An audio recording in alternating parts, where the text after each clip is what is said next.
बना लिए हैं। आइए पहला प्रश्न पर।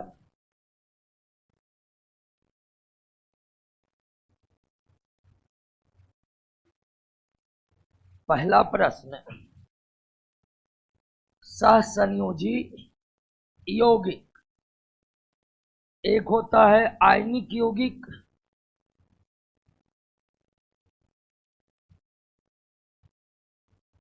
और एक दूसरा है सहसंयोजी यौगिक। पहले प्रश्न को क्लियर करते हैं। सहसंयोजी यौगिक, सहसंयोजी यौगिक का द्रवनांक यानी मेल्टिंग पॉइंट एवं क्वथनांक यानी बॉइलिंग पॉइंट निम्न होने का क्या कारण है, कम होने का क्या कारण है? देखिए, दो प्रमुख यौगिक है, एक आयनिक यौगिक और दूसरा सहसंयोजी यौगिक। ऐसे यौगिक जिनमें आयनिक बंधन होता है उसे आयनिक यौगिक कहते हैं। ऐसा यौगिक जिसमें सहसंयोजी बंधन होता है उसे सहसंयोजी यौगिक कहते हैं। जैसे सोडियम क्लोराइड एक आयनिक यौगिक है, कैल्शियम ऑक्साइड एक आयनिक यौगिक। आयनिक यौगिक में हमेशा एक धातु रहेगा, दूसरा अधातु रहेगा, एक धातु रहेगा, दूसरा अधातु रहेगा। वही मेथेन, अमोनिया, ये सब कैसा यौगिक है? सहसंयोजी। इसमें दोनों धातु रहेंगे, कार्बन भी दोनों अधातु रहेंगे, कार्बन भी अधातु, हाइड्रोजन भी, नाइट्रोजन भी अधातु, हाइड्रोजन भी। तो सहसंयोजी यौगिक का मेल्टिंग पॉइंट, बॉइलिंग पॉइंट दोनों ही आयनिक यौगिक के तुलना में क्या होता है? कम होता है। सोडियम क्लोराइड का मेल्टिंग पॉइंट 1500 डिग्री सेल्सियस से ऊपर है, अब वही मेथेन का बहुत कम। सोडियम क्लोराइड ठोस है जबकि मेथेन गैस है। तो ऐसा क्यों होता? ऐसा इसलिए होता है कि आयनिक यौगिक में धातु जो धन आयन के रूप में रहते हैं, अधातु ऋण आयन के रूप में रहते हैं। धातु धन आयन के रूप में, अधातु ऋण आयन के रूप में, और आवेश होने के कारण दोनों मजबूती से जुड़े होते हैं। लेकिन इस प्रकार का जो यौगिक है सहसंयोजी यौगिक में कोई भी आयन के रूप में नहीं रहता, इसलिए इसके बीच का बंधन कमजोर होता है। बंधन क्या होता है? तो आयनिक यौगिक का मेल्टिंग पॉइंट, बॉइलिंग पॉइंट ज्यादा होने के कारण कि इन यौगिकों के बीच का आयनिक बंधन काफी मजबूत होता है, काफी मजबूत। सहसंयोजी यौगिक का बॉइलिंग पॉइंट और मेल्टिंग पॉइंट कम होने का कारण है कि इन यौगिक के बीच का सहसंयोजी बंधन आयनिक जितना मजबूत नहीं होता बल्कि कमजोर होता है। आयनिक यौगिक के बीच का बंधन इसलिए मजबूत रहता है, इसमें धातु धन आयन, अधातु ऋण आयन के रूप में रहते हैं। लेकिन सहसंयोजी यौगिक में सब के सब अधातु रहते हैं, वे इलेक्ट्रॉन के साझेदारी करके जुड़े रहते हैं, उसमें कोई आयन के रूप में नहीं रहता है, इसलिए इसके बीच का बंधन कमजोर है। इसके बीच का बंधन, बात समझ गए? यही कारण है। क्या होगा उत्तर? समझे कि नहीं समझे? समझ गए? कभी कभी सीधा पूछेगा कि निम्नलिखित में किसके बीच सहसंयोजी बंधन है? सहसंयोजी बंधन अधातु और अधातु के बीच ही बनते हैं। आयनिक बंधन धातु और धातु अधातु के बीच हमेशा, आयनिक बंधन अधातु अधातु के बीच हमेशा, सहसंयोजी बंधन धातु धातु से अभिक्रिया करते ही। बात समझ गए? कैम्बियम के संबंध में निम्नलिखित में कौन एक सही नहीं है? कैम्बियम एक उत्तक है। क्या है? किसका उत्तक है? पौधा का उत्तक। पौधे के जो संवहन तंत्र होते हैं, पौधे के जो संवहन तंत्र होते हैं, जिसको अंग्रेजी में कहा जाता है भास्कुलर बंडल। पौधे का संवहन तंत्र 3 ऊतक से मिलकर बना होता है। जाइलम हो गया, फ्लोएम हो गया और कैम्बियम हो गया। भिन्न भिन्न पौधों में जल भोजन को एक जगह से दूसरे जगह पहुंचाने का काम कौन करता है? यानी पौधों में पानी, पौधे जो है जल ग्रहण करते हैं मिट्टी से, जड़ों के द्वारा। लेकिन जड़ों के द्वारा मिट्टी से जो जल ग्रहण किया जाता है, उस जल को पहुंचना है पत्तियों तक, क्योंकि पौधे में प्रकाश संश्लेषण पत्ती में होते हैं और प्रकाश संश्लेषण के लिए जल अनिवार्य है। तो पौधों में जल का जड़ से पत्ती तक पहुंचना जरूरी है। ठीक उसी तरह पौधे में प्रकाश संश्लेषण के द्वारा भोजन तैयार होते हैं पत्ती में, लेकिन वो भोजन की आवश्यकता तने को भी है और जड़ों को भी है। तो पौधे में जल को एक स्थान से दूसरे स्थान पहुंचाने के लिए, खनिज लवण को एक स्थान से दूसरे स्थान पहुंचाने के लिए, भोजन को एक स्थान से दूसरी जगह पहुंचाने के लिए क्या बने हैं? संवहन तंत्र। कितने ऊतक से? 3 ऊतक से, जाइलम, फ्लोएम और कैम्बियम।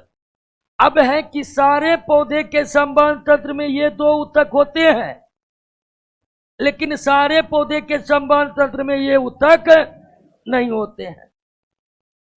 अगर हम आवृत बीजी पौधों को देख ले, क्योंकि सबसे विकसित पौधा यही है आवृत बीजी, तो आवृत बीजी पौधे 2 प्रकार के होते हैं, एक बीज पत्री और द्विबीज। एक बीज पत्री, द्विबीज।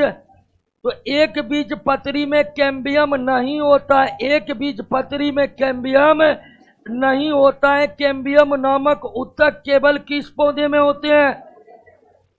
तो पौधे के संवहन तंत्र मुख्य 2 ऊतक से बने होते हैं, जाइलम और फ्लोएम। लेकिन विकसित पौधे के संवहन तंत्र जाइलम, फ्लोएम और कैम्बियम 3 ऊतकों से मिलकर बना होता है।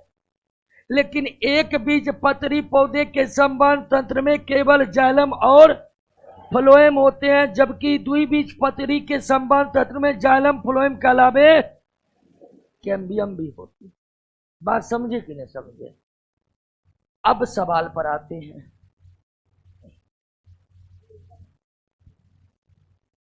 यह जाइलम फ्लोएम के बीच में रहता, बिल्कुल बीच में रहता है। यह एक बीज पत्री द्विबीज पत्री दोनों पौधे में पाया जाता है। गलत। यह केवल किस में? एक बीज पत्री पौधे के संवहन तंत्र में केवल जाइलम, फ्लोएम होते हैं, कैम्बियम नहीं होते हैं। यह एक या कई परतों का बना होता है। यस। इसकी कोशिका पतली दीवार वाली तथा आयताकार होती है। यस। गलत कौन है? समझे क्या हुआ? अब मजा नहीं लीजिए, क्वेश्चन याद कीजिए, ठीक है? हमारी कोशिश ये रहती है कि 50 का 50 क्वेश्चन क्लास में याद हो जाए, और ये संभव है, अब ठान लीजिएगा। अब बहुत क्या है कि बता रहे हैं, ढेर सारा चीज लिख लिया, अब पता चला 50 में 50 याद होवे नहीं किया, लिखल को याद नहीं हुआ, है कि नहीं है? तो दोस्तों कोशिश ये रही है कि आज जो 50 क्वेश्चन ये साइंस का है, ये डिस्कशन होते होते क्लास में ही याद हो जाए। अधातु अधातु के बीच कैसा बंधा है? कैसा? Very good. इसी को कहते याद करना। 3 नंबर, और समय भी पर्याप्त रहता है कि नहीं? तेजी से आगे बढ़ रहे हैं। वायु में ध्वनि का चाल 332 मीटर पर सेकेंड है। अगर दाब घटाकर क्या कर दिया जाए? आधा कर दिया जाए, तो ध्वनि का चाल क्या होगा? तो सबसे पहले समझिए, आपको याद रखना होगा कि ध्वनि के चाल पर, और हवा ही नहीं, यह वायु की नहीं बात कर रहा है, ठीक है? चाहे ध्वनि गैस में गमन कर रहा हो, चाहे ध्वनि ठोस में गमन कर रहा हो, और चाहे ध्वनि द्रव में गमन कर रहा। ध्वनि किसी भी माध्यम में गमन कर रहा हो, उस माध्यम में दाब घटने या बढ़ने पर ध्वनि का चाल दाब से अप्रभावित रहता है। ध्वनि का चाल दाब से अप्रभावित रहता है। ध्वनि का चाल दाब से अप्रभावित रहता है। ध्वनि के चाल पर प्रेशर का कोई असर नहीं पड़ता है। और ध्वनि किसी भी माध्यम में गमन करे, ध्वनि गैस में गमन करे, ठोस में गमन करे या द्रव में गमन करे, उस माध्यम पर दाब बढ़ाइएगा या कम करिएगा, ध्वनि के चाल पर कोई असर। ध्वनि का चाल दाब से अप्रभावित रहता, तो दाब घटाकर आधा करे या बढ़ाकर दुगुना करे, वेग उतना का उतना ही रहेगा। हाँ, ताप का प्रभाव पड़ता है, और ताप का प्रभाव पड़ने के लिए अलग से क्वेश्चन लाएंगे क्या? हो गया है क्लियर? और क्वेश्चन को दूसरे तरह से पूछा जाएगा रेल के पटरियों में ध्वनि का वेग 1530 मीटर पर सेकेंड है। रेल के पटरी में ध्वनि गमन कर रहा है 1530 मीटर पर सेकेंड, और जब पटरी पर ट्रेन चलने लगेगा, जिससे पटरियों पर दाब बढ़कर दुगुना हो जाएगा, तो ध्वनि का वेग क्या होगा? कुछ नहीं होगा, उस नहीं होगा। बात समझे कि नहीं समझे? कभी अभी वायु देखकर किस माध्यम की बात कर रहा है? तो चाहे ध्वनि गैस में गमन करे, ठोस में गमन करे, द्रव में गमन करे, कोई दिक्कत नहीं है। एक तालाब में ध्वनि 600 मीटर पर सेकेंड की वेग से चल रहा है, और जब तालाब में नाव चलेगा और दाब बढ़ जाएगा, तब ध्वनि का वेग क्या हो जाएगा? उतना ही रहेगा। ध्वनि का वेग दाब से अप्रभावित रहता है, चाहे ध्वनि किसी भी माध्यम में गमन क्यों ना करे। साउंड प्रॉब्लम, ये साउंड प्रॉब्लम अब तक ठीक नहीं हुआ जी।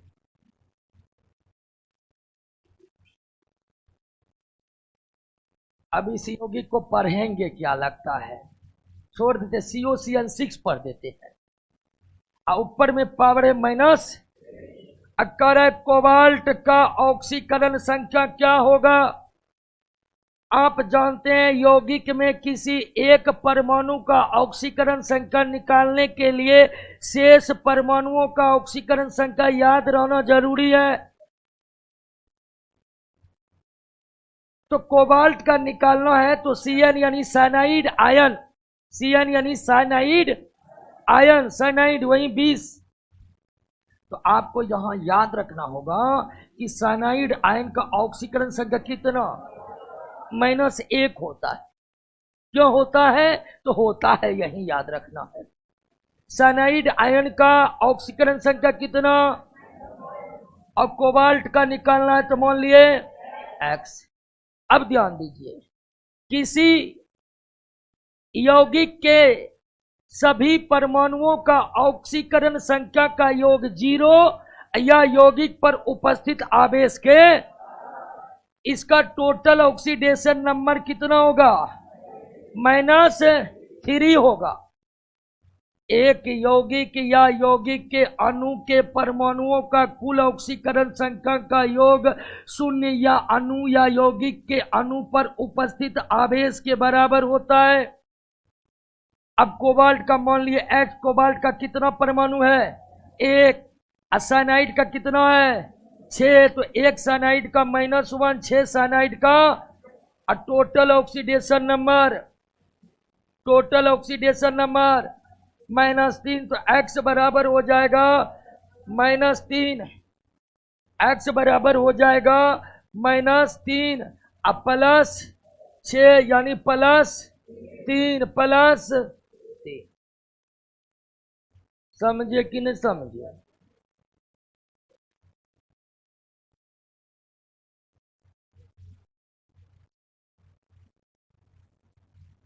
CN का माइनस होता है, इसको डिटेल में बताइए।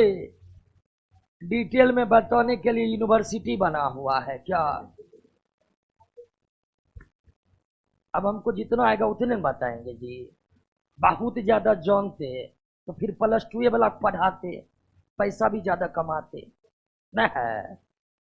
तो जितनी जानकारी है उतना बता रहे हैं। 5 नंबर, 5 नंबर, पृथ्वी के केंद्र पर किसी पिंड का द्रव्यमान क्या होगा? क्या होगा? ध्यान रखिएगा, द्रव्यमान की बात की जा रही है, भार की बात नहीं। समझ रहे ना? क्या होगा? इसी रहेगा। अब भार क्या होगा? देखिए, अगर भार पूछता तो भार बराबर mg। अब पृथ्वी के केंद्र पर g का मान कितना? 0। क्यों? तो g बराबर gm बटे r स्क्वायर। जी जहां पर ग्रेविटेशनल कांस्टेंट है, m पृथ्वी का द्रव्यमान, r पृथ्वी की, और अगर पृथ्वी के केंद्र पर पहुंच जाइएगा तो r बराबर, और r बराबर 0 तो g बराबर। वैसे एक्चुअल मान होगा 0 से इंफिनिटी के बीच। तो अगर पूछता पृथ्वी के केंद्र पर भार क्या है तो भार क्या हो जाता? 0। लेकिन अगर ऑप्शन ये रहे 0 से इंफिनिटी के बीच, तब आपका उत्तर क्या होता? 0 से इंफिनिटी के बीच। लेकिन यहां पर किसकी बात की जा रही है? और आप जानते हैं कि द्रव्यमान में कोई बदलाव नहीं हो सकता है। ब्रह्मांड में कहीं पर चला जाए, द्रव्यमान हमेशा कांस्टेंट बना रहेगा। क्या बना रहेगा? क्लियर हो गया? मिस्टेक से कोई डी तो नहीं मार दिए हैं?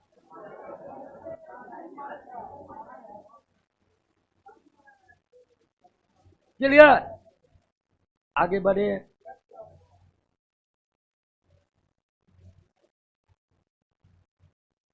एक बस विराम की स्थिति है तो प्रारंभिक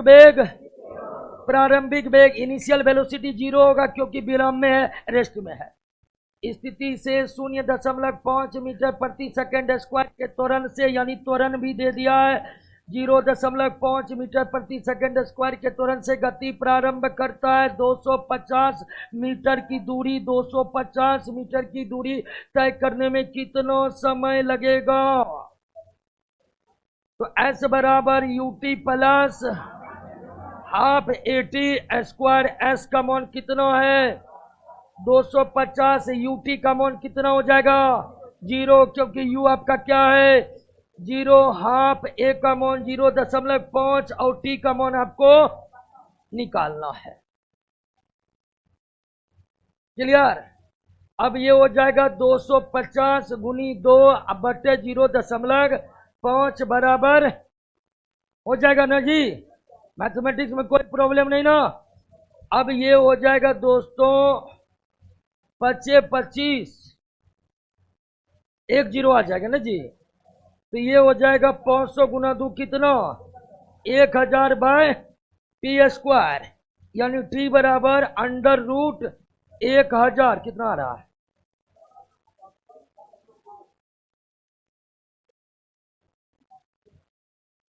इस ऑप्शन में कौन होगा जी? बी होगा। तो लगभग मान जो है दोस्तों वो कितना आ रहा है? 31.6 सेकंड। अभिषेक आनंद का आंसर आ चुका है 31.6।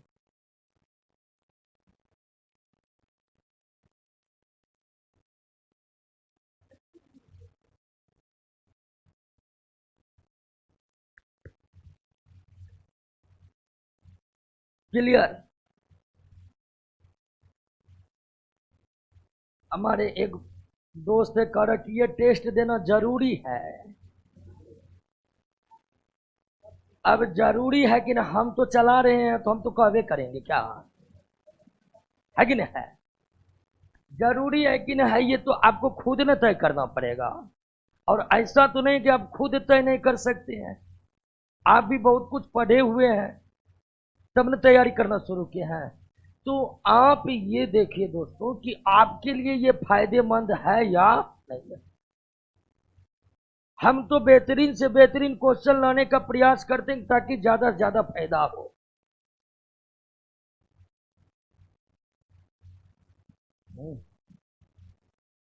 लाल तप्त स्थिति तक कठोर स्टील तप्त किया जाता है, यानी स्टील को तप्त नहीं किया जाता है। किसको? कठोर स्टील को तप्त किया जाता है। अब फिर तुरंत उसे ठंडे पानी में दिया जाता है। यानी क्या किया जाता है जानते हैं? क्विंचिंग किया जाता है। क्या किया जाता है? क्विंचिंग किया जाता है। इस प्रक्रिया को क्या कहते हैं? क्विंचिंग कहते हैं। हिंदी में कहते हैं क्या? समन। हिंदी में क्या कहते हैं? समन। लोहा ने इस्पात को लाल तप्त गर्म करके तुरंत ही ठंडे पानी में दे देना क्या कहलाता है? समन कहलाता है, क्विंचिंग कहलाता है। और क्विंचिंग का काम होता है कठोर को और ज्यादा क्या बना देना? कठोर बना देना। ध्यान दीजिएगा, लाल तप्त इस्पात को अचानक ठंड पानी में देकर तुरंत ठंडा करने की प्रक्रिया क्या कहलाती है? क्विंचिंग कहलाती है। क्विंचिंग कहलाती है। और क्विंचिंग प्रक्रिया से इस्पात और भी ज्यादा क्या हो जाता है? कठोर हो जाता, और भी ज्यादा क्या हो जाता है? और एक प्रक्रिया है अनिलिंग। अनिलिंग लाल तप्त इस्पात को मध्यम गति से ठंडा करना क्या कहलाता है? अनिलिंग कहलाता है, या हिंदी में अनिलीकरण कहलाता है। और अनिलीकरण का परिणाम क्या निकल कर आता है? अनिलीकरण का परिणाम निकल कर आता है कि इस्पात जो है मृदु हो जाता है, ठोस हो जाता है। तो इस्पात को सॉफ्ट बनाना है, स्टील को सॉफ्ट बनाना है, तो करिए क्या? अनिलीकरण। और ज्यादा कठोर बनाना है तो क्या करिए? समन। लाल तप्त या बहुत गर्म इस्पात को अचानक ठंडे पानी में डाल दिए तो क्या हो गया? जब उसे धीरे धीरे ठंडा किए तो समन प्रक्रिया से इस्पात और ज्यादा क्या होते हैं? और अनिलिंग प्रक्रिया से इस्पात क्या बनते हैं? Soft soft soft. समझ गए ना? हाँ, क्लियर हो गया? दोनों प्रक्रिया समझ गए? आगे बढ़े। पौधे के उत्सर्जी पदार्थ किस भाग में संचित रहते हैं? सभी में, पत्ती में, छाल में, कोश के रिक्तिकाओं में, पुराने जाइलम में, फल में, सब में।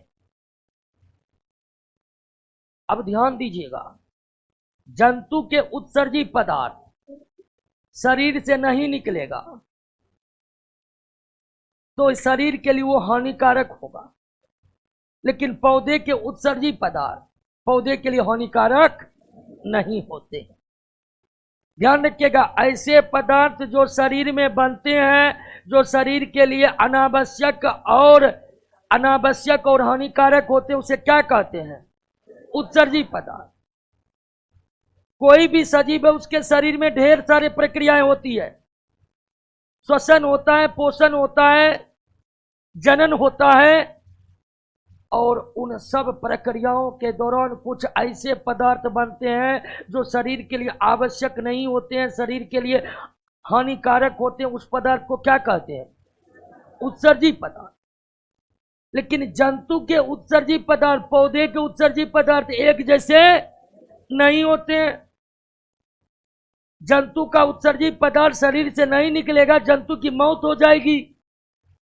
लेकिन पौधे के उत्सर्जी पदार्थ पौधे के लिए हानिकारक नहीं होते हैं। जंतु के उत्सर्जी पदार्थ जंतुओं के लिए अनावश्यक भी होते हैं और हानिकारक भी होते हैं, लेकिन पौधे के उत्सर्जी पदार्थ पौधे के लिए केवल अनावश्यक होते हैं, लेकिन हानिकारक नहीं होते हैं। और पौधे के शरीर में बनने वाले उत्सर्जी पदार्थ उसके पत्ती में, उसके छाल में, उसके कोश के रिक्तिकाओं में, उसके फल में, उसके पुराने जाइलम ऊतक में, इन सब भागों में संचित रहते हैं।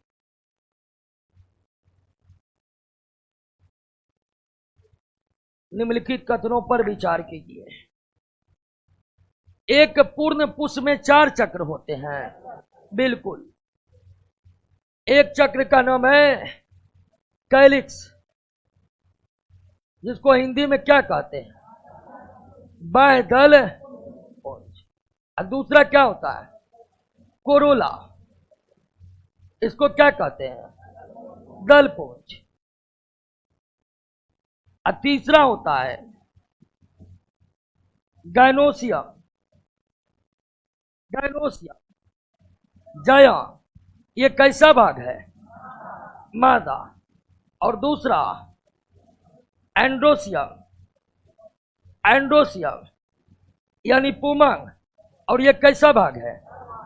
तो एक पूर्ण पुष्प में 4 चक्र होते हैं। पहला चक्र कैलिक्स, दूसरा चक्र, तीसरा चक्र, हाँ ये तीसरा चक्र, चौथा चक्र गाइनोसियम। ये क्रम में सजे होते हैं। पहला चक्र कैलिक्स, दूसरा चक्र कोरोला, तीसरा चक्र एंड्रोसियम।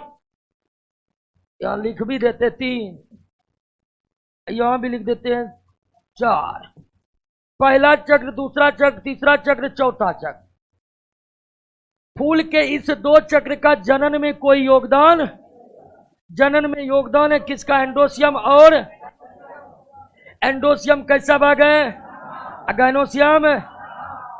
तो सही कौन है जी?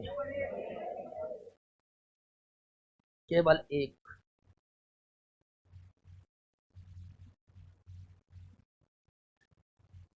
आगे बढ़े।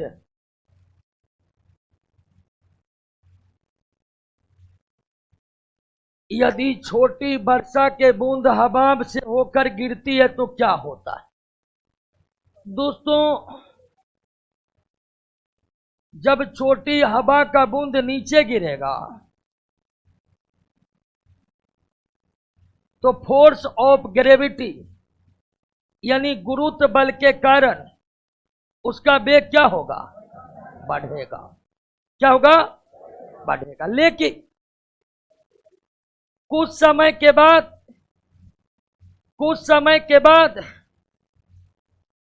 हवा का श्यान बल, हवा का, आप जानते हैं ना कि तरल पदार्थ में विस्कोसिटी का गुण होता है, श्यानता का गुण होता है। हवा भी तरल पदार्थ है, उसमें भी श्यानता का गुण है। तो हवा में उत्पन्न होगा क्या? श्यान बल। और हवा में उत्पन्न श्यान बल जो है इसके वेग को घटाने का प्रयास करेगा, यानी इसके वेग को क्या करेगा? अवरुद्ध करेगा। और जैसे ही हवा का श्यान बल और बूंद पर लगाया गया क्या? गुरुत्व बल, एक दूसरे का क्या हो जाएगा? बराबर हो जाएगा। तो ये बूंद जो गिर रहा है इसका वेग क्या हो जाएगा? एक समान हो जाएगा। और इस एक समान वेग को क्या कहते हैं? सीमांत वेग कहते हैं। क्या कहते हैं? तो जब वर्षा की छोटी बूंद गिरेगा तो शुरुआत में उसका वेग बढ़ेगा, किसके कारण? लेकिन जल्द ही हवा में उत्पन्न होगा क्या? जो इसके वेग का विरोध करेगा, यानी वेग को कम करने का प्रयास करेगा।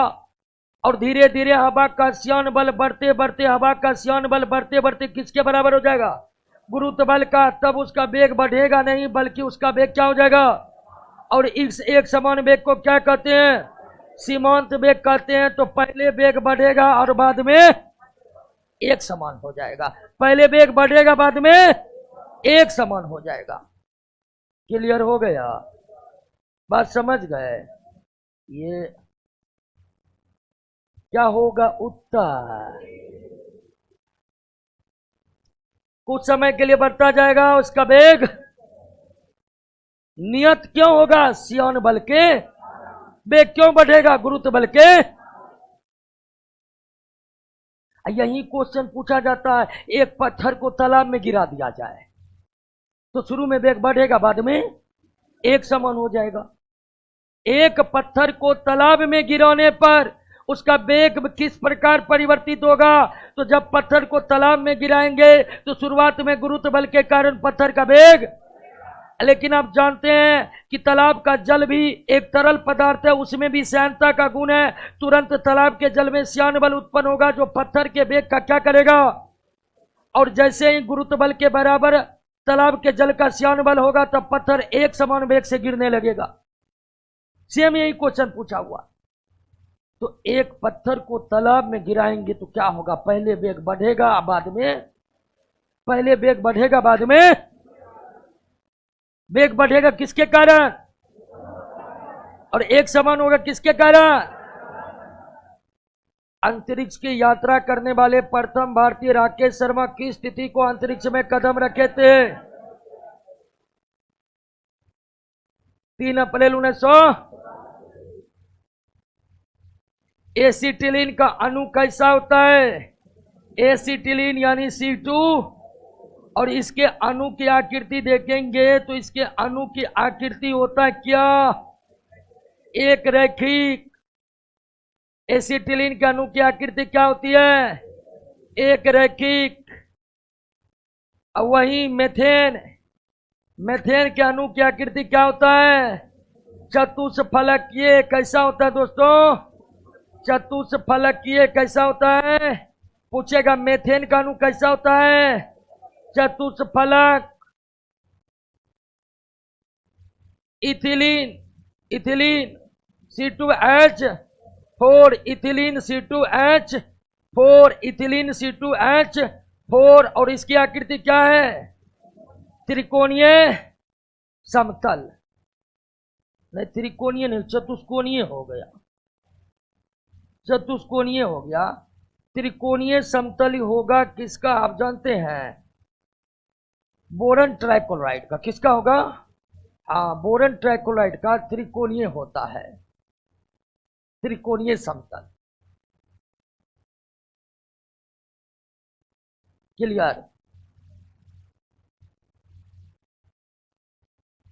तो एसिटिलीन का अणु का आकृति कैसा होता है? एसिटिलीन के तरह कार्बन डाइऑक्साइड का भी अणु की आकृति कैसा होता है? एक रेखिक होता है। मेथेन का चतुष्फलक, मेथेन का, बोरन ट्राइक्लोराइड का त्रिकोणीय समतल। उसके बाद पूछ सकता किसका? जल का, जल का भी आकृति का। जल का अमोनिया, अमोनिया का कैसा होता है? पिरामिड आकृति का। अमोनिया के अणु की आकृति पिरामिड के समान।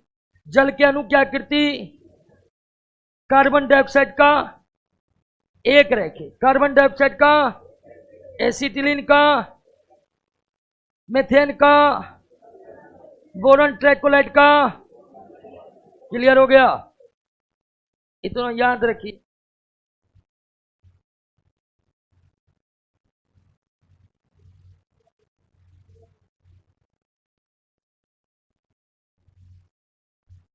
नेक्स्ट, प्रतिध्वनि अंग्रेजी में क्या कहते हैं इसे? इको। प्रतिध्वनि यानी इको। एक ही ध्वनि का पुनः सुने जाने की घटना को प्रतिध्वनि कहते हैं, जिसका कारण है ध्वनि का। प्रतिध्वनि किसके कारण सुनाई पड़ती है? एक ध्वनि उत्पन्न हुई, हम उसको सुने, वही ध्वनि फिर से सुने, मतलब क्या सुने? एक ही ध्वनि का फिर से सुने जाने की घटना को क्या कहते हैं? प्रतिध्वनि किस सिद्धांत पर आधारित है? अगर ध्वनि में परावर्तन का गुण नहीं होता तो निश्चित तौर पर हमें इको सुनाई, प्रतिध्वनि सुनाई नहीं पड़ते।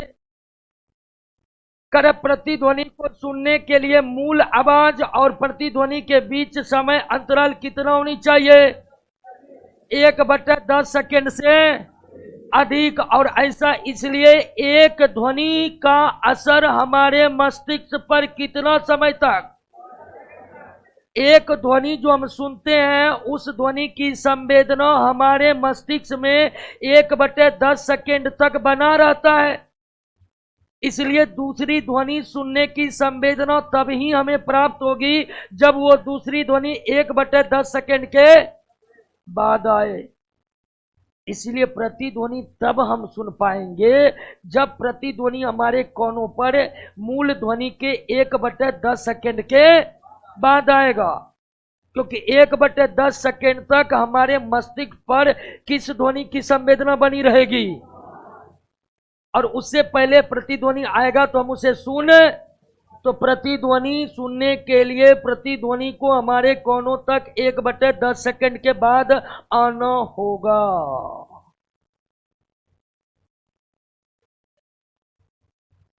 क्या हुआ? अच्छा, यहां पर 2 होगा।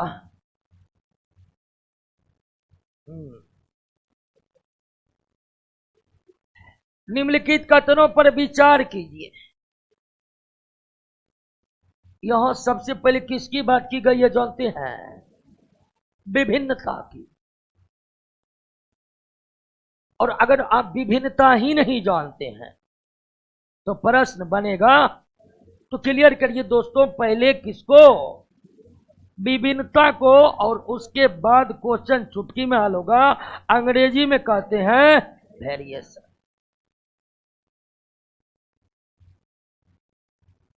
एक ही माता पिता के 3 संतान है, तीनों हूबहू एक समान होते हैं, उसमें क्या होता है? और उस भिन्नता को क्या कहते हैं? खेल खत्म है। एक ही माता पिता से उत्पन्न संतानों के बीच जो अंतर होती है, जो भिन्नता होती है, उसे ही क्या कहते हैं?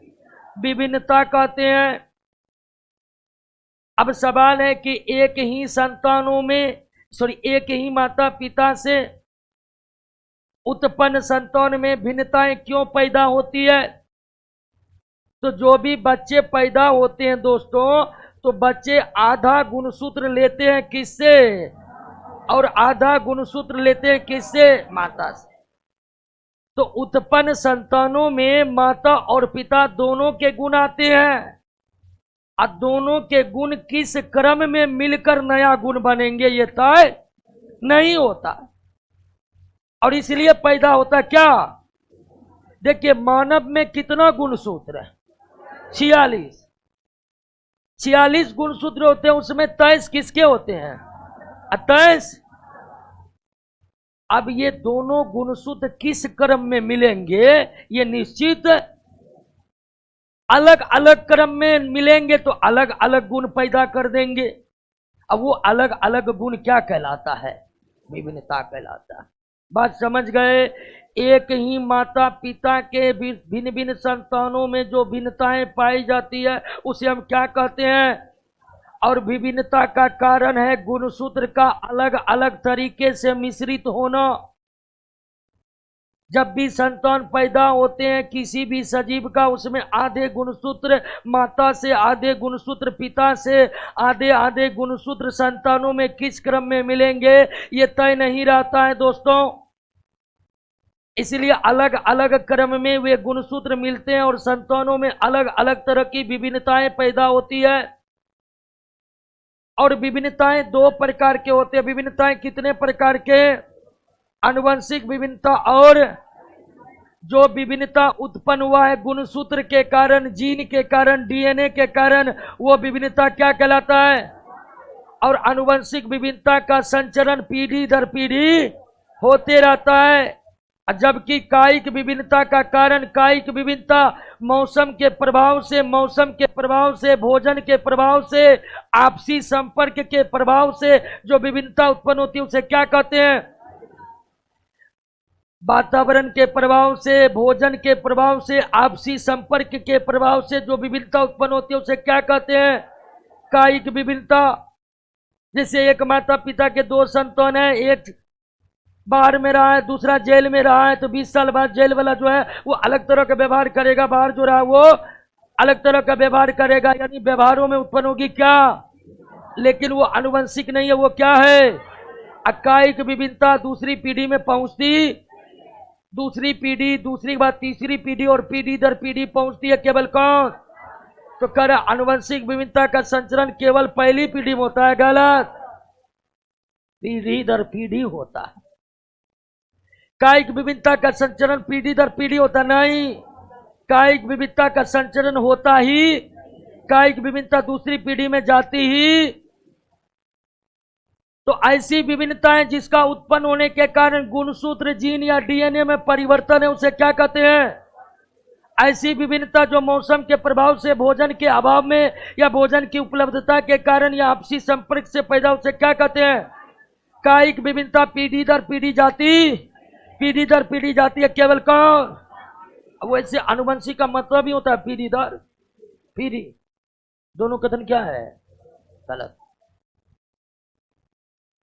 विभिन्नता समझे कितने प्रकार के?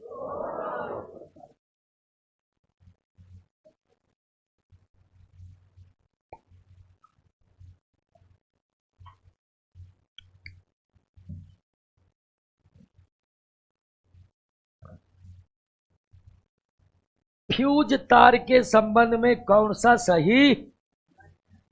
फ्यूज शॉर्ट सर्किट तथा अतिभारण मतलब ओवर लोडिंग, यानी सर्किट बना है टीवी चलाने के लिए, सर्किट में लगा दिए एसी तो हो जाएगा ओवरलोडिंग और तार में लग जाएगा आग। आगे ना बात समझ गए ना? तो फ्यूज शॉर्ट सर्किट तथा अतिभारण के समय विद्युत परिपथ को सुरक्षित रहता। बिल्कुल, फ्यूज एक सुरक्षा उपकरण है। फ्यूज का गलनांक बहुत कम होता है। बिल्कुल, गलनांक बहुत कम होता है। फ्यूज की प्रतिरोधकता काफी उच्च होती है। तो गलत कौन है?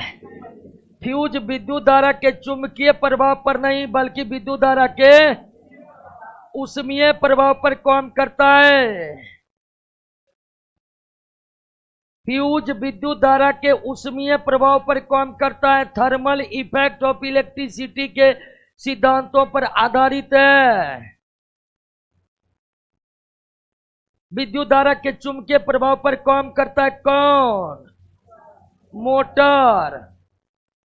मोटर विद्युत धारा के चुंबकीय प्रभाव पर काम करता है। मोटर बोले हैं, डायनेमो नहीं समझ लीजिएगा। डायनेमो यानी जनरेटर, ये काम करता है विद्युत चुंबकीय प्रेरण के सिद्धांत पर। विद्युत चुंबकीय प्रेरण इलेक्ट्रोमैग्नेटिक इंडक्शन के सिद्धांत पर काम करता कौन? विद्युत धारा के चुंबकीय प्रभाव पर काम करता कौन? अब फ्यूज किस सिद्धांत पर काम करता है? अब बैटरी विद्युत धारा का रासायनिक प्रभाव। आपसे पूछेगा बैटरी किस सिद्धांत पर काम करता है? विद्युत धारा के रासायनिक प्रभाव पर। डायनेमो विद्युत चुंबकीय प्रेरण के सिद्धांत पर। मोटर, और ध्यान देखिए, जो भी विद्युत उपकरण का उपयोग करने पर वो गर्म होता है तो समझिए वो कौन प्रभाव पर है। ऐसे जितने भी विद्युत उपकरण हैं जिसको विद्युत देने के बाद जब वो कार्य करने लगे तो गर्म हो जाए तो समझिए वो किस पर काम कर रहा है? फ्यूज, टीवी, एसी, कूलर, पंखा सब विद्युत धारा के ऊष्मीय प्रभाव पर काम कर रहे हैं। आपका पंखा जो घूम रहा है वो किस प्रभाव पर काम कर रहा है? समझ गए? सेंट्रीफ्यूगेशन अपकेंद्रण के सिद्धांत का उपयोग होता है।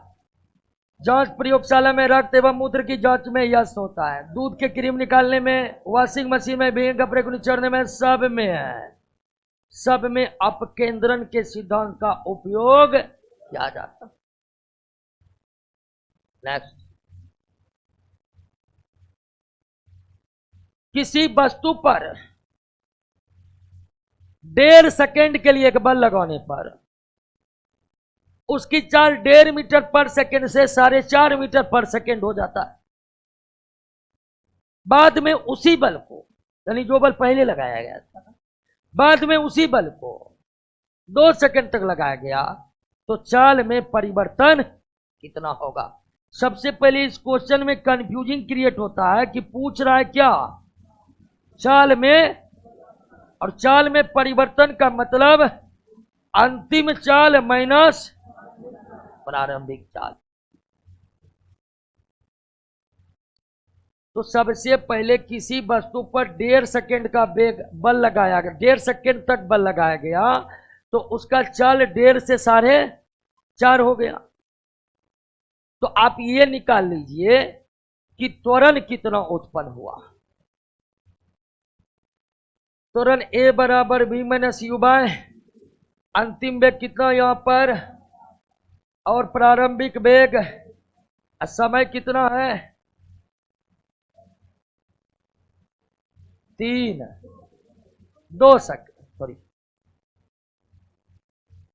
2 मीटर प्रति सेकेंड। क्लियर हो गया। यानी बल लगाने पर वस्तु में कितना का त्वरण पैदा हुआ है 2 मीटर प्रति सेकेंड स्क्वायर का, हुआ है कि नहीं।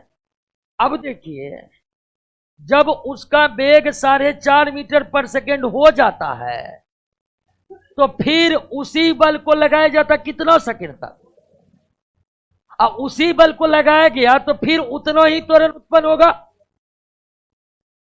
अगर आपका F वही है, M वही है, तो A भी वही होगा, है कि नहीं है। वस्तु वही है, बल भी वही है, तो A भी वही होगा, यानी 2 मीटर प्रति सेकेंड स्क्वायर होगा। तो अब जो 2 सेकेंड के लिए बल लगाया गया है वो बल फिर से कितना का त्वरण उत्पन्न करेगा। अब दूसरी स्थिति में प्रारंभिक वेग हो जाएगा, दूसरी स्थिति में प्रारंभिक वेग कितना हो जाएगा, ध्यान दीजिएगा दोस्तों। दूसरी स्थिति मतलब पहली स्थिति जब बल लगा 1.5 सेकेंड के लिए, और दूसरी स्थिति यानी जब बल लगा 2 सेकेंड के लिए। जब बल लगा पहली स्थिति में बल लगा 1.5 सेकेंड के लिए, दूसरी स्थिति में बल लगा, तो दूसरी स्थिति में प्रारंभिक वेग कितना समय तक लगा और कितना का त्वरण उत्पन्न करेगा। तो यहां पर V बराबर U प्लस U का मान कितना, A का मान कितना, तो 8 मीटर पर सेकेंड स्क्वायर। तो बाद में जो बल को लगाएगा 2 सेकेंड में उसका वेग कितना हो जाएगा 8.5 हो जाएगा कि नहीं। पहले कितना था, 2 सेकेंड तक लगाने पर कितना हो जाएगा, तो वेग में परिवर्तन 8.5 माइनस 4.5 यानी कितना 4। समझे कि नहीं समझे।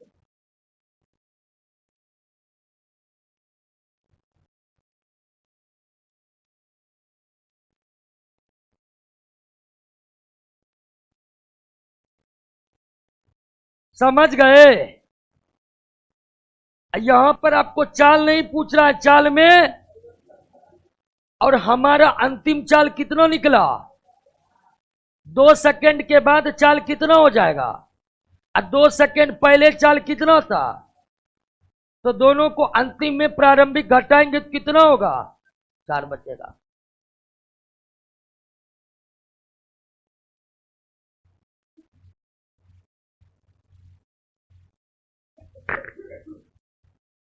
क्या हुआ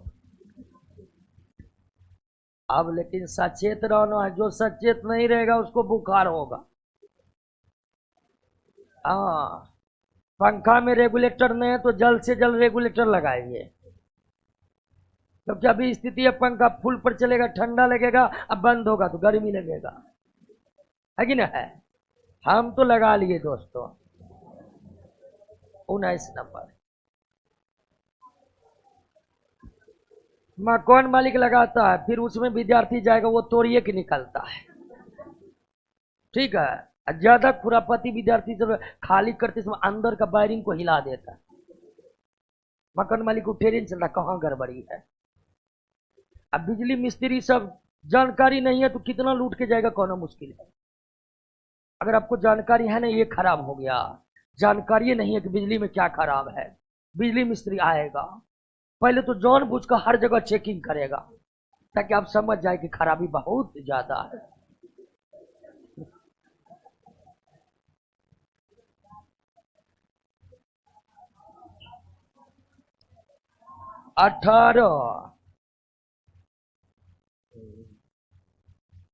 एक प्रोटॉन 0.1 मीटर त्रिज्या के वृत्ताकार पथ पर परिक्रमण कर रहा है और इस पर 4 × 10⁻13 न्यूटन का अभिकेंद्र बल लग रहा है, सेंट्रीफ्यूगल फोर्स लग रहा है, सॉरी सेंट्रीपिटल फोर्स लग रहा है। इसके घूर्णन का कोणीय चाल कितना होगा। एंगुलर वेलोसिटी पूछ रहा है, यानी ओमेगा के बारे में पूछ रहा है। जो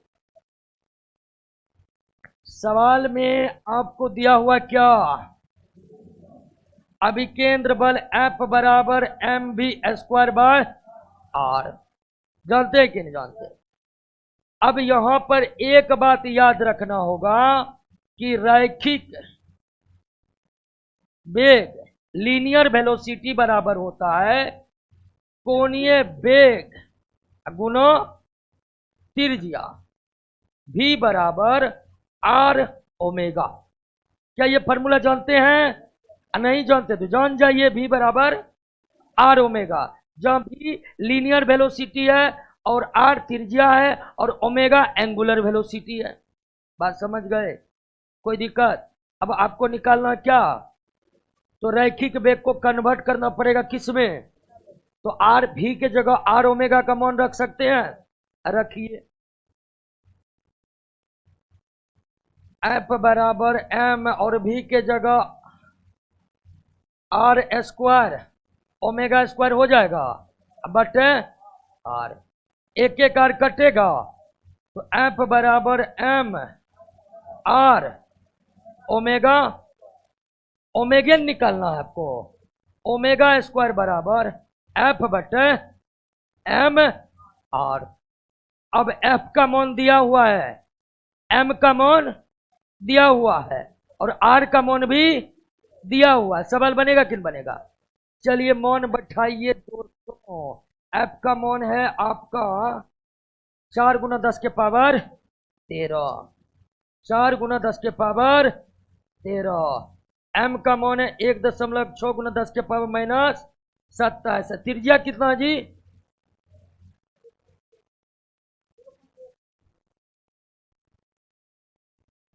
ओमेगा स्क्वायर है, ध्यान रखिएगा। अब इसको काट कूट करिएगा जी, तो ये हो जाएगा 4 गुना 10 के पावर 13। इसको ऊपर ले जाएंगे तो ये प्लस हो जाएगा, इसको भी ऊपर ले जाएंगे 10 हो जाएगा, हो जाएगा 0 के ऊपर जाएगा 10 होगा ना, ये तो क्लियर हो जाएगा। आप तो 27 1 28 में से 13 गया कितना, 15, तो 4/1.6 गुना 10 के पावर 15। अब 4 चौके 16, 0.4 यानी 10 ऊपर जाएगा, तो ये हो जाएगा 2.5 गुना 10 के पावर 15, यानी 25 गुना 10 के पावर 14। तो ओमेगा स्क्वायर बराबर 25 गुना 10 के पावर 14, यानी 5 गुना 5 गुना 10 के पावर 7 गुना 10 के पावर 7, यानी ओमेगा बराबर 5 के पावर 7 रेडियन पर सेकेंड। सारा खेल कैलकुलेशन का है, जितना हमको आता है कर दिए दोस्तों। आता क्या, पूरे कर दिए हैं ना, हो गया।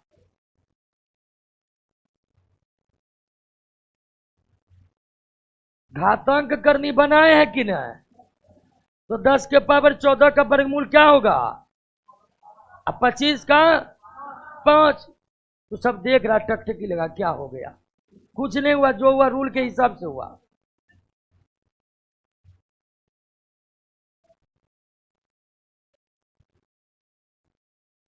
कहाँ ध्यान है जी, वो समझिए ना, तो 10 कहाँ दिया, समझिए जी।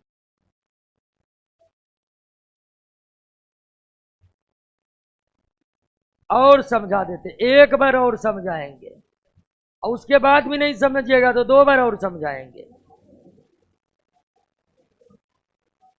अभिकेंद्र बल F बराबर mv²/r होता है।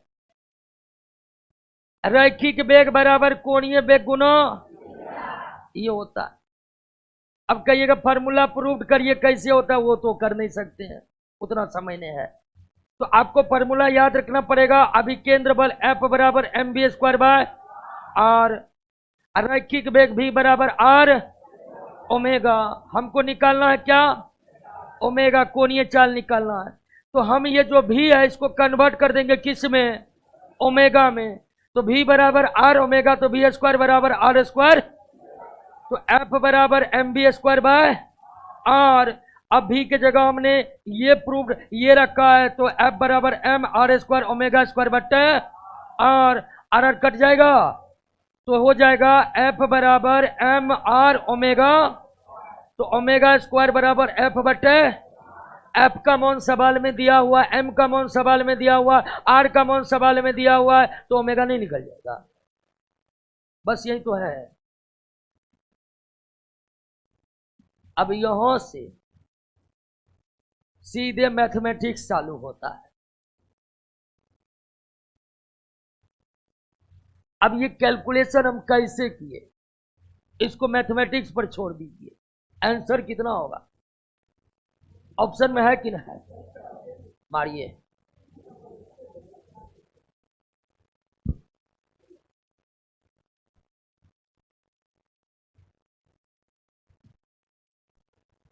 एक हमारे दोस्त कर इतना आता तो आईआईटी कॉलेज में रहते।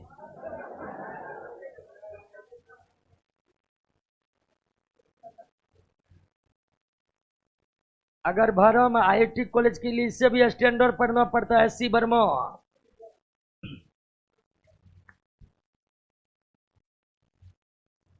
ये सिंपल सी, इसमें कुछ है। अगर किसी को नहीं बना तो एकमात्र कारण ये दो फार्मूला उसको याद नहीं होगा, दूसरा कोई कारण ही नहीं है भाई बनने का। अब बाकी कैलकुलेशन तो है ही, हम आते हैं दोस्तों। आंसर पर आंसर क्या होगा? ए होगा। नेक्स्ट, कभी कभी खिलाड़ी जबरदस्त ताकत प्राप्त करने तथा प्रदर्शन को बेहतर करने के लिए किशोरों का रक्त खुद के शरीर में चढ़ाते, इसे क्या कहते हैं? किशोर यानी कि जो 19 वर्ष से कम है, उसके रक्त में ज्यादा पावर होता है, तो उसको चढ़वाता ज्यादा ताकत प्राप्त कर लेने के लिए, ब्लड डोपिंग। निम्न में किस तत्व को सफेद स्वर्ण कहा जाता है? तो जो सफेद होगा उसी को न कहा जाएगा। ये कौन है? एडम उत्प्रेरक, क्योंकि ढेर सारे रासायनिक अभिक्रिया में उत्प्रेरक कैटलिस्ट का काम करता कौन? प्लेटिनम, इसलिए एडम उत्प्रेरक भी कहते हैं। टाइटेनियम को रणनीतिक धातु, बंदूक, तोप, ये सब का जो बॉडी बनता है इस्पात से नहीं, किससे? टाइटेनियम से। क्योंकि टाइटेनियम की मजबूती स्टील के बराबर, वजन स्टील का आधा होता है। मजबूती स्टील के, वजन स्टील से। तो ज्यादातर जो बंदूक होते हैं उसका बॉडी स्टील से न बनाकर किससे बनाए जाते हैं? टाइटेनियम से बनाए जाते हैं, ताकि सैनिक को उठाने में हल्का लगे और मजबूती भी स्टील के बराबर हो। टाइटेनियम को रणनीतिक धातु कहते हैं। नेक्स्ट, एमनियोसेंटोसिस एक तरीका है। सबसे देखिए, एमनियोटिक फ्लूइड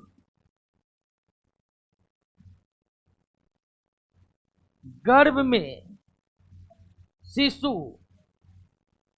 एक तरल पदार्थ में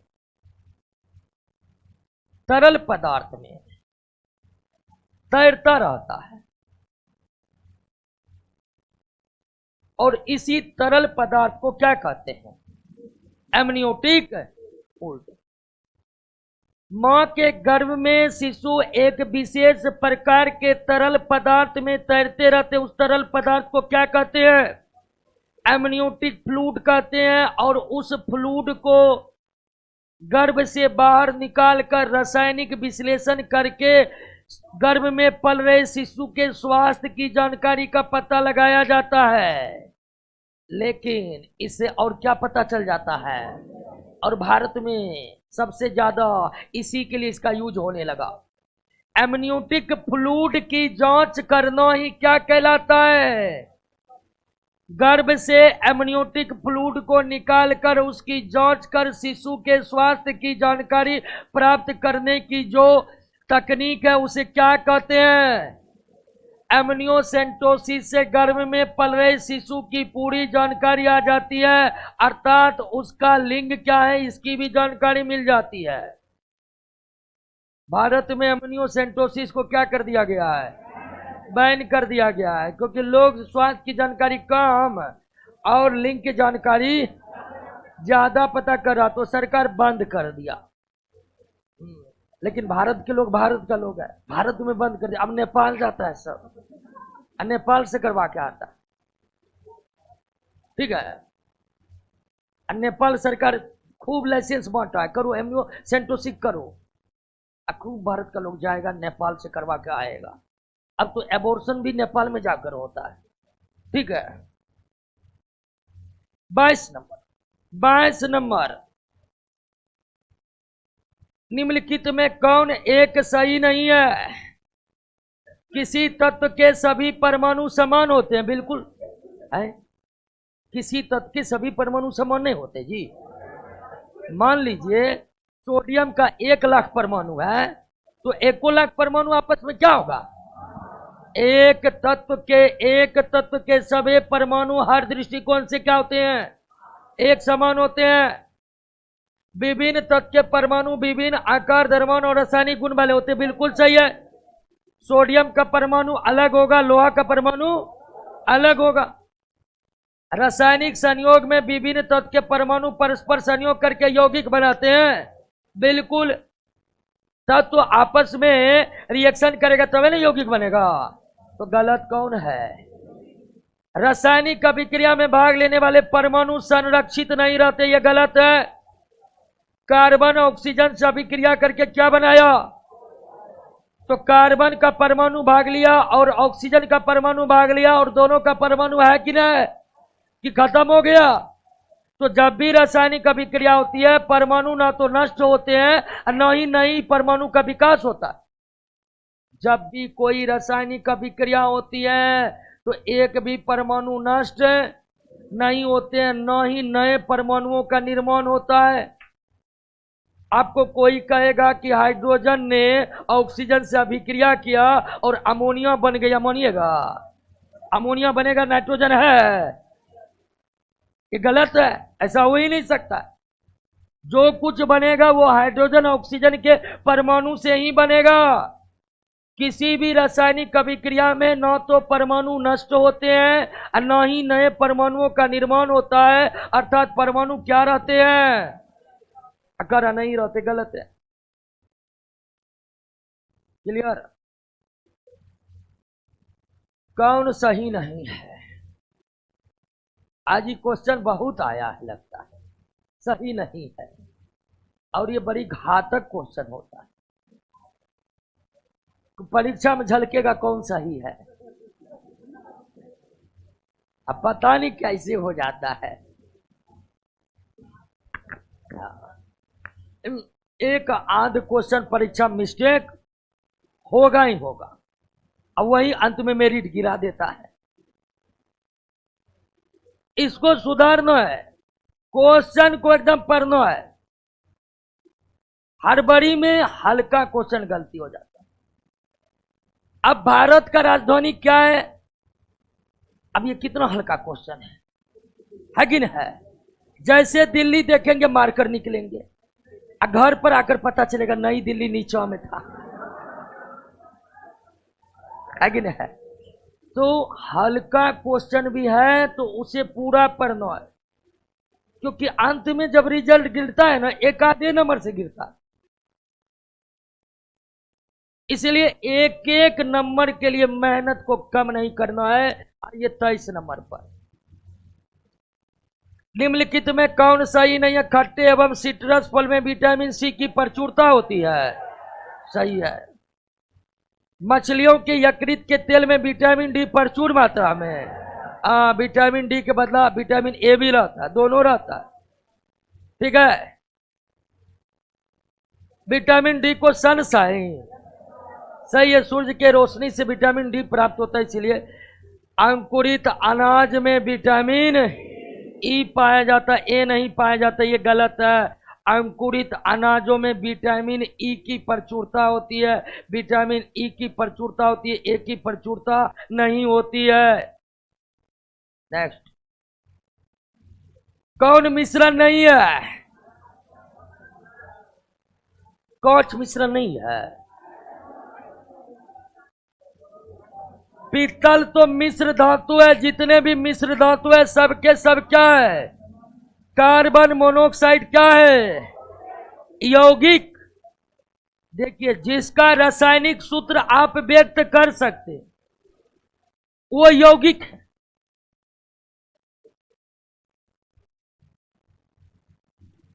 तत्व को व्यक्त किया जाता किससे? रासायनिक संकेत। अयौगिक को रासायनिक सूत्र। अब मिश्रण के लिए ना तो संकेत होते ना ही सूत्र होते। कांच मिश्रण है, वायु मिश्रण है, पीतल मिश्रण है, लेकिन कार्बन डाइऑक्साइड का क्या लिख सकते हैं आप? जिसका रासायनिक सूत्र लिख सकते हैं, निश्चित तौर पर वो मिश्रण नहीं होगा, वो क्या होगा? कार्बन मोनोऑक्साइड यौगिक है, यौगिक है। कांच मिश्रण है, सीमेंट मिश्रण है, ये सब मिश्रण है।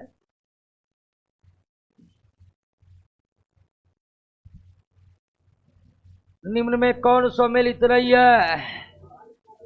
कैंकर रोग होता है किसमें? नींबू में तथा टमाटर में। आम में कैंकर रोग नहीं होता दोस्तों। कैंकर रोग का कारण है जीवाणु।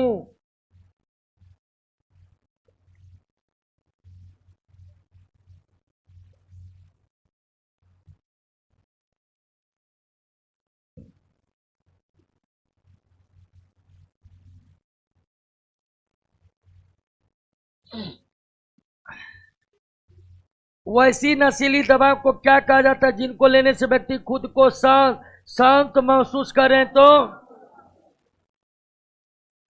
और आत्मविश्वास से भरपूर आ गया तो अपर काल्पनिक दुनिया का ख्याल आ रहा है तो हेलुसिनोजेंस।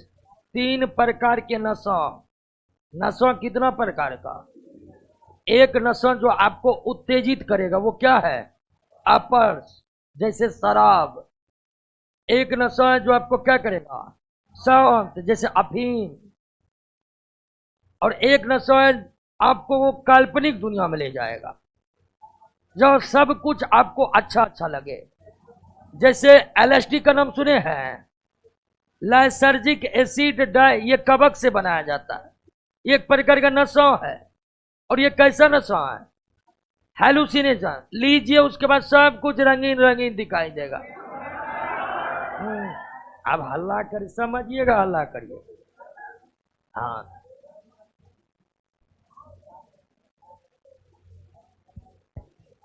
आरएच तत्व के अनुसार कौन सी जोड़ी विवाह के लिए उपयुक्त नहीं है? उपयुक्त होगा यहां पर। देखिए,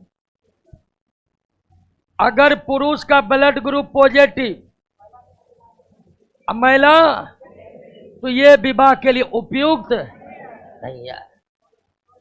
अब ध्यान दीजिए, अगर पुरुष पॉजिटिव, कोई भी ब्लड ग्रुप पॉजिटिव हो, O positive, B positive, A B positive, RH का मतलब पॉजिटिव ग्रुप।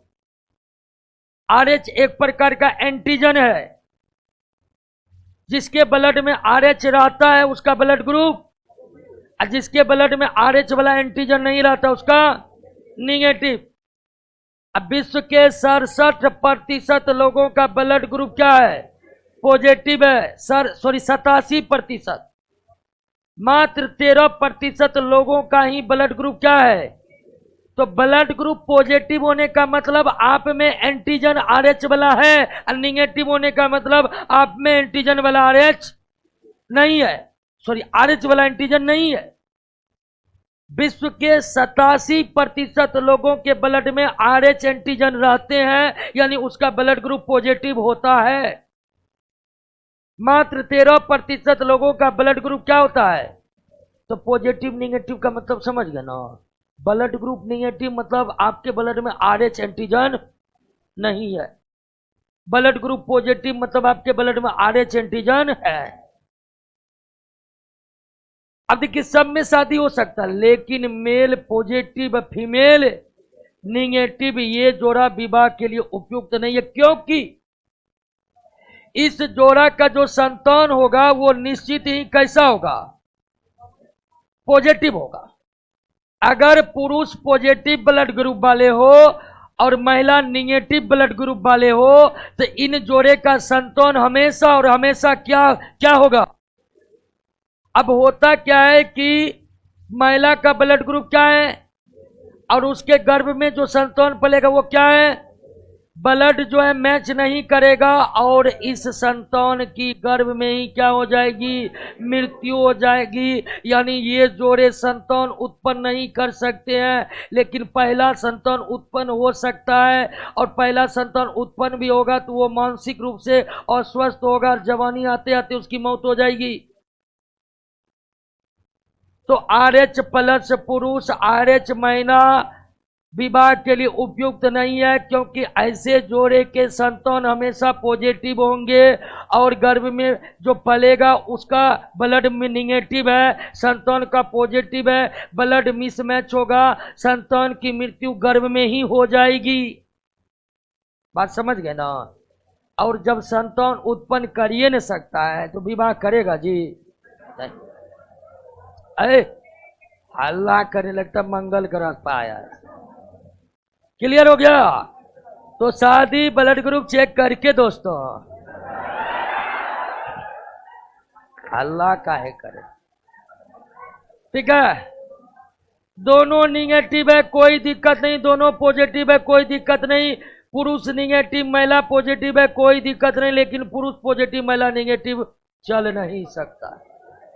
बात समझ गए? 28 किसने कहा था आविष्कार करने के लिए आपको एक अच्छी कल्पना और कबाड़ का ढेर चाहिए? थॉमस अल्वा एडिसन बल्ब के आविष्कारक हैं जी।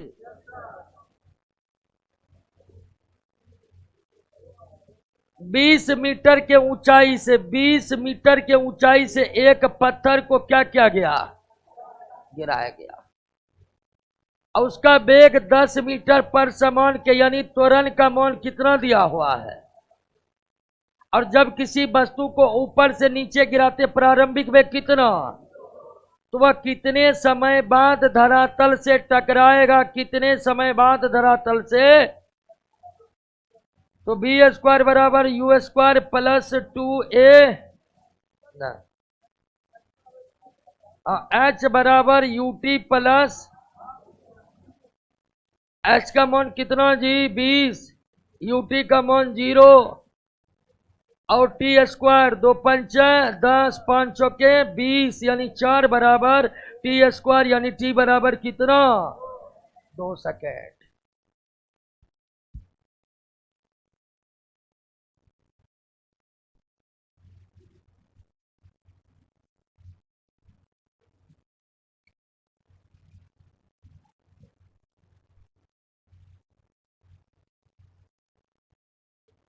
गुणसूत्र बने होते डीएनए और पूछ दे कौन प्रोटीन? Histone protein. गुणसूत्र में कौन सा विशेष प्रोटीन होता है? Histone protein. कौन सा कथन सही है? अम्लीय घोल का पीएच मान 7 से अधिक गलत।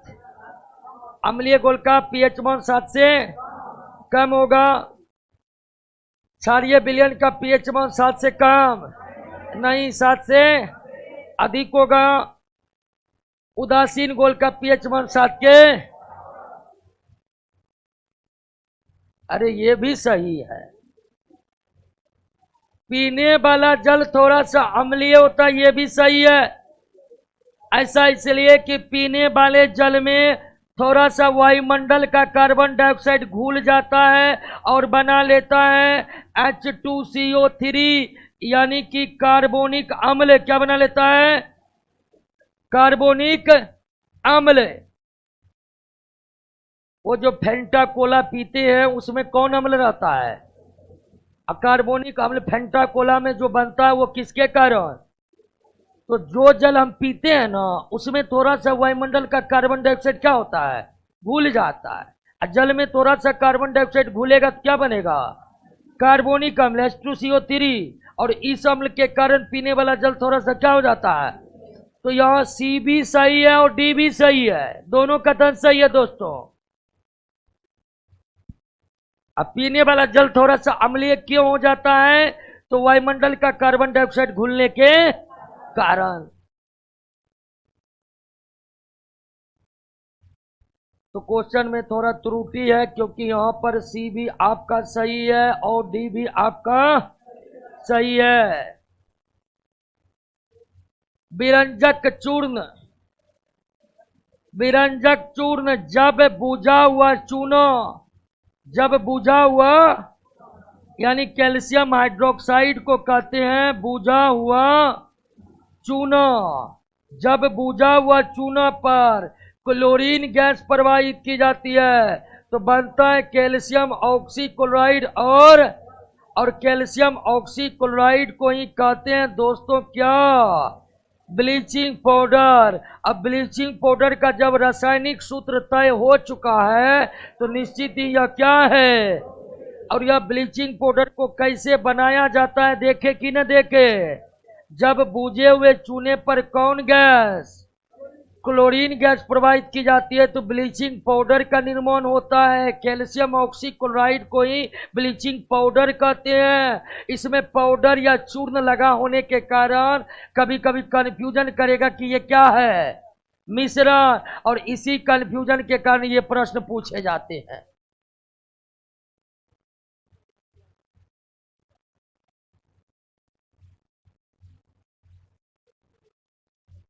निम्नलिखित कथनों में कौन सा सही है? मानव शरीर में उर्विका फीमर, फीमर को हिंदी में उर्विका कहते ना।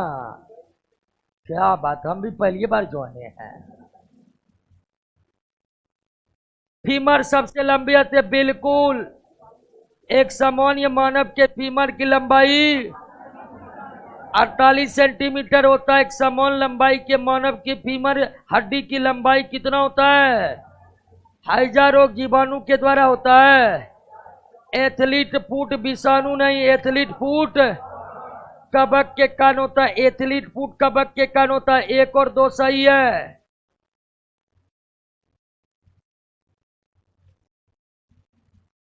सीमेंट बनाने में काम होने वाला प्रमुख कच्चा पत्थर है चूना पत्थर, चिकनी, चूना पत्थर, चिकनी।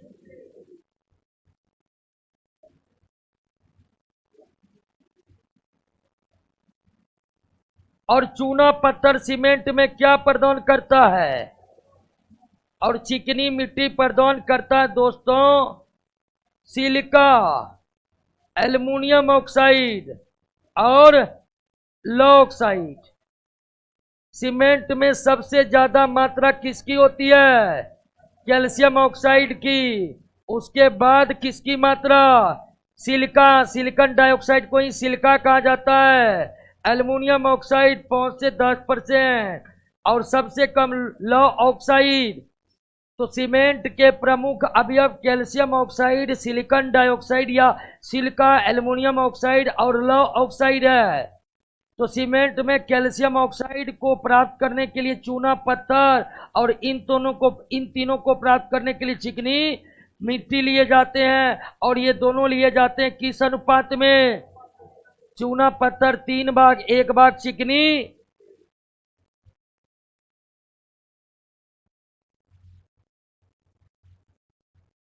नेक्स्ट, अंग्रेजी वर्णमाला के यू अक्षर के समान व्हाइट बोर्ड कहां पाया जाता है? मुख गुहा में बक्कल कैविटी में इसकी संख्या केवल 1 होती है। बायोप्सी एक ऐसी तकनीक है जिससे शरीर से ऊतक को काटकर शरीर से अलग किया जाता है। और किसकी जांच किया जाता है? कैंसर। अगर डॉक्टर को शक हो गया है कि शरीर के किसी भाग में कैंसर है तो वहां का ऊतक काटकर अलग करके उसका बायोप्सी परीक्षण किया जाता है। उसके बाद पता लगता है कि कैंसर है अथवा। तो बायोप्सी परीक्षण किस रोग के जांच के लिए किया जाता है? कैंसर के जांच के लिए।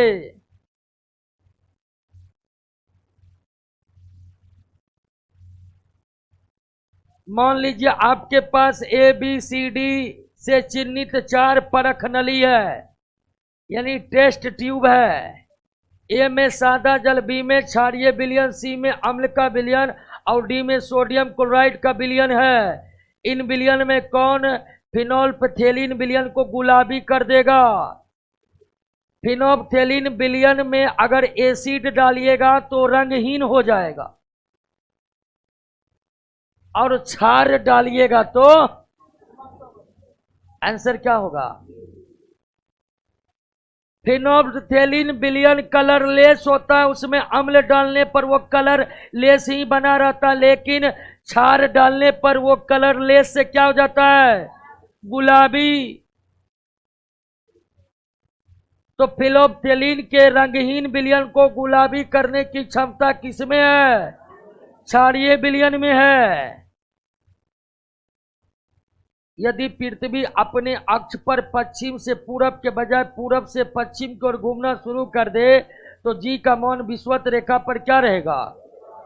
पूर्वत रहेगा, क्योंकि दिशा बदलने से जी के मान पर कोई प्रभाव नहीं पड़ता। घूर्णन गति घटने या बढ़ने से जी का मान प्रभावित होगा। पृथ्वी का घूर्णन गति बढ़ेगा तो जी का मान घटेगा।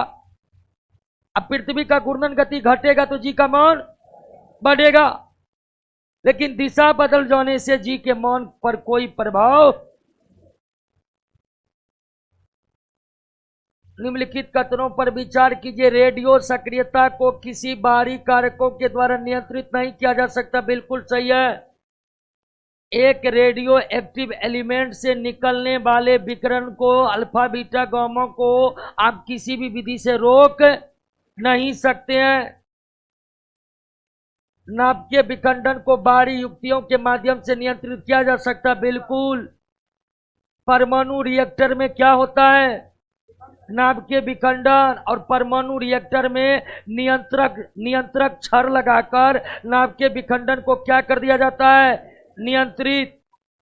तो नाभिकीय विखंडन को नियंत्रित कर सकते हैं, लेकिन एक तत्व जो रेडियो एक्टिव है उसके रेडियो एक्टिविटी के गुण को नष्ट नहीं कर सकते हैं, प्रभावित नहीं कर सकते हैं। दोनों कथन क्या है?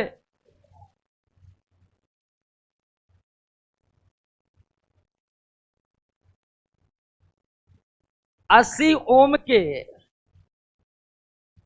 कितने प्रतिरोधकों को समांतर क्रम में संयोजित करने पर 6 वोल्ट के बैटरी के परिपथ से 0.3 एम्पियर की धारा प्रवाहित होगी? सबसे पहले यह निकाल लीजिए कि सर्किट में कितना प्रतिरोध की जरूरत है। तो V बराबर, V का मान कितना है? V यानी वोल्ट, I का मान, I यानी कि विद्युत धारा जो कितना एम्पियर है? R। तो R बराबर हो गया कितना? 20 ओम। तो परिपथ में रेसिस्टेंस कितना चाहिए? 20 ओम। लेकिन आपको रेसिस्टेंस किसका है? तो आपको 80 ओम का कितना प्रतिरोध समांतर क्रम में जोड़िएगा कि वो 20 ओम होगा? 4। हाँ, 20 चौक 80, 4 होगा। समांतर क्रम में 1/R इक्विवेलेंट बराबर R1 R2 इस तरह होगा। अगर 4 को 80 ओम को जोड़ दीजिएगा तो उसका इक्विवेलेंट रेसिस्टेंस हो जाएगा आपको 4/80 यानी 1/20। तो 1/R इक्विवेलेंट बराबर 1/20। तो R इक्विवेलेंट ऊपर जाएगा तो 20 भी ऊपर जाएगा, तो इक्विवेलेंट रेसिस्टेंस बिल्कुल 4 जोड़ना पड़ेगा। 80 ओम के 4 प्रतिरोधकों को समांतर क्रम में जोड़ेंगे तो इक्विवेलेंट रेसिस्टेंस कितना निकलेगा, और 20 ओम की ही इस सर्किट में जरूरी है।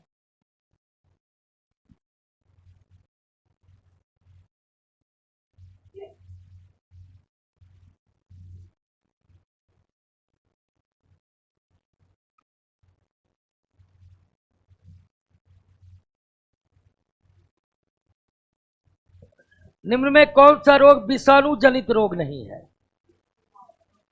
एंथ्रेक्स। एंथ्रेक्स किसके कारण? जीवाणु कारण।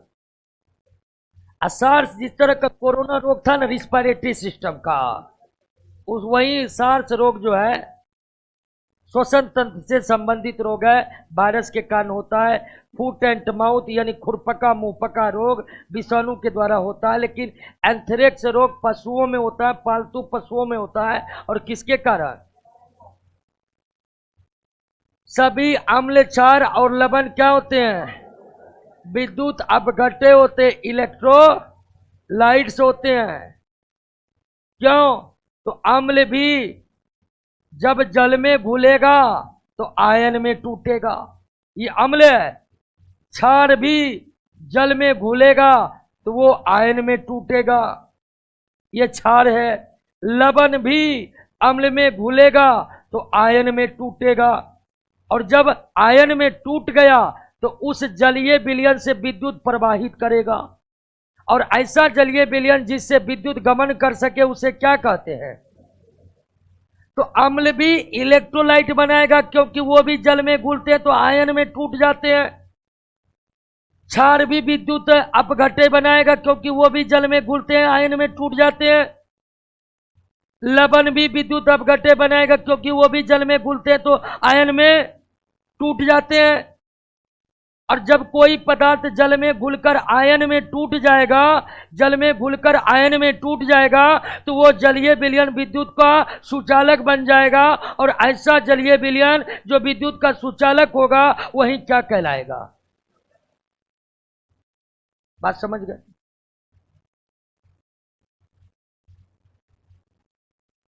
दो समान द्रव्यमान की वस्तुओं की गतिज ऊर्जा, द्रव्यमान क्या है? समान ऊर्जा, समान द्रव्यमान की वस्तुओं की गतिज ऊर्जा का अनुपात 4:9 है, तो उनके वेगों का अनुपात क्या होगा? तो द्रव्यमान तो दोनों का क्या है? समान है। द्रव्यमान तो दोनों का क्या है जी? समान है ना? वेगे ना अलग अलग है, तो ये क्लास, ये क्लास, ये 4, ये क्या है? तो स्क्वायर हटेगा तो 2:3 हो जाएगा।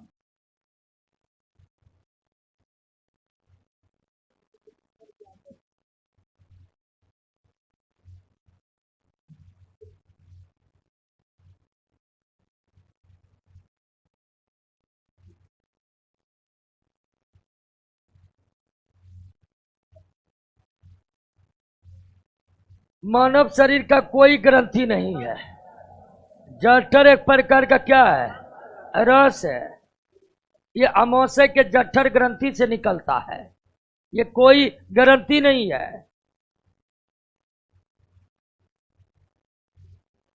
तारित चालक को बनाने में लोहे की छड़ों की अपेक्षा, तारित चालक समझ रहे ना? लाइटिंग कंडक्टर बड़े बड़े बिल्डिंगों पर जो लगाए जाते हैं, जो बिजली चमकने पर जो आवेश वायुमंडल में आते हैं उसको अवशोषित करके मिट्टी के भीतर भेज देते हैं, तो वो लोहे की छड़ों की अपेक्षा तांबे के छड़ों को वरीयता दी जाती है। इसका एकमात्र कारण है तांबे की कंडक्टिविटी लोहे से क्या है? तो लोहे की तुलना में तांबा विद्युत का अधिक सुचालक है। सबसे ज्यादा अच्छा तो चांदी का लगा देते, लेकिन वो लोग खोलिए के लिए चला जाएगा ना, क्योंकि सबसे ज्यादा सुचालक धातु कौन है? चांदी। किसी सर्वर या कंप्यूटर नेटवर्क पर अचानक ट्रैफिक बढ़ जाना क्या कहलाता है? Denial of service. यानी उसके बाद आप कुछ नहीं कर सकते हैं।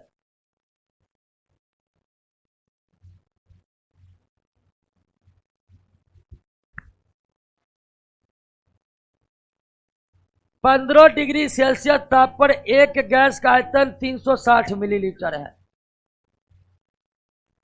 दाब को स्थिर रखा गया है, यानी कि प्रेशर को क्या रखा गया है,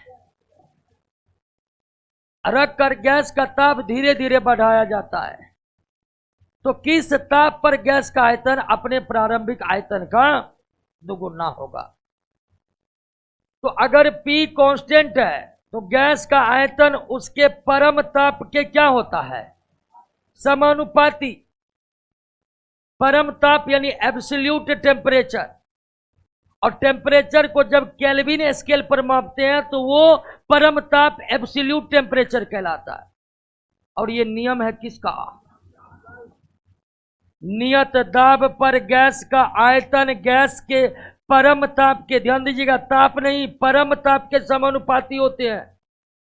अब परम ताप मतलब केल्विन में व्यक्त किया था, केल्विन स्केल में व्यक्त किया गया ताप को ही परम ताप कहते हैं, एब्सोल्यूट टेम्परेचर कहते हैं। ये किसका नियम है। अब इसी नियम को आगा पीछा ऊपर नीचा करिएगा, आपको सूत्र प्राप्त होगा V1 बाय बराबर V2 बाय, और इसी पर सवाल बनेगा। V1 कितना है जी, और T1 कितना है, लेकिन आपको बदलना होगा किसमें, क्योंकि चार्ल्स का नियम किस पर काम करता है। डिग्री सेल्सियस में आप 273 जोड़ दीजिए, क्या बन जाएगा, अब बराबर V2 क्या होना है, अब प्रारंभिक आयतन कितना है, इसको क्या होना है। अब पूछ रहा है किस ताप पर, यानी क्या निकालना है, T2 निकालना। भीड़ जाइए दोस्तों, तो 360 क्लास हो गया, और T2 बराबर हो जाएगा 5 3 8 7 1 8 2, और क्रॉस मल्टीप्लेक्शन 8 दूनी 16 1 17 2 दूनी 4 1 576 केल्विन। लेकिन ऑप्शन है डिग्री सेल्सियस में, तो 576 में 273 घटा दीजिए तो हो जाएगा 303 डिग्री सेल्सियस। डिग्री सेल्सियस को केल्विन बनाने के लिए डिग्री सेल्सियस में 273 जोड़िए, केल्विन को डिग्री सेल्सियस बनाने के लिए केल्विन में 273 घटाइए।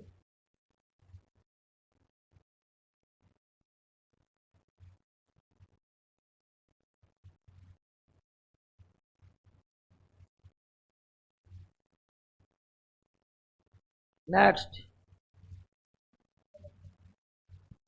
निम्न में कौन सा युग्म सही सम्मिलित नहीं है।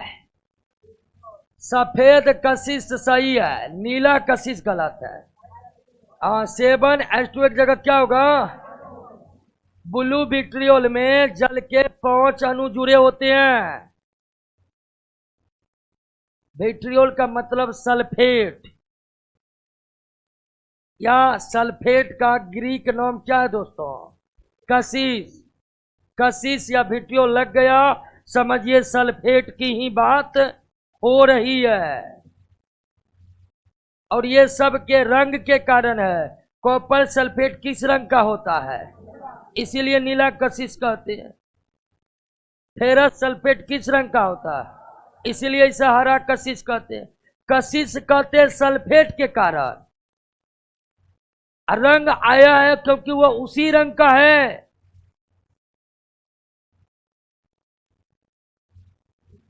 विटामिन के निम्न समूह में कौन वसा में घुलनशील है। वसा में ए घुलनशील है, डी घुलनशील है, ई घुलनशील है, के घुलनशील है।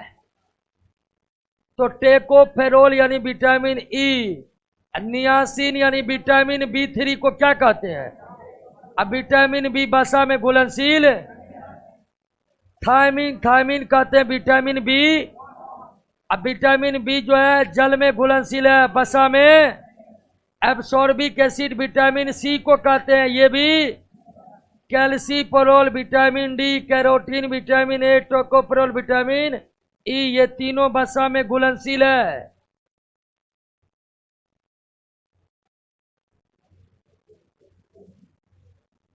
सुअरों को मानव रिहायशी इलाके से दूर रखकर किस रोग से?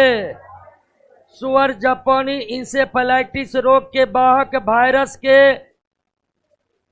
वाहक होते हैं। आराम से, सबका घर वहीं पर है।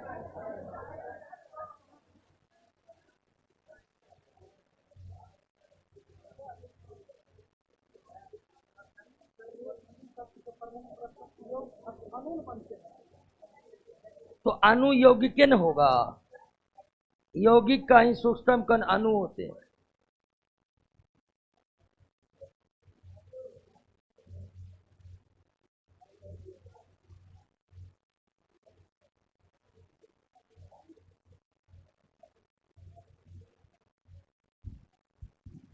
ठीक है दोस्तों, मिलते हैं कल के टेस्ट में। कल भारतीय अर्थव्यवस्था के 25 शानदार क्वेश्चन।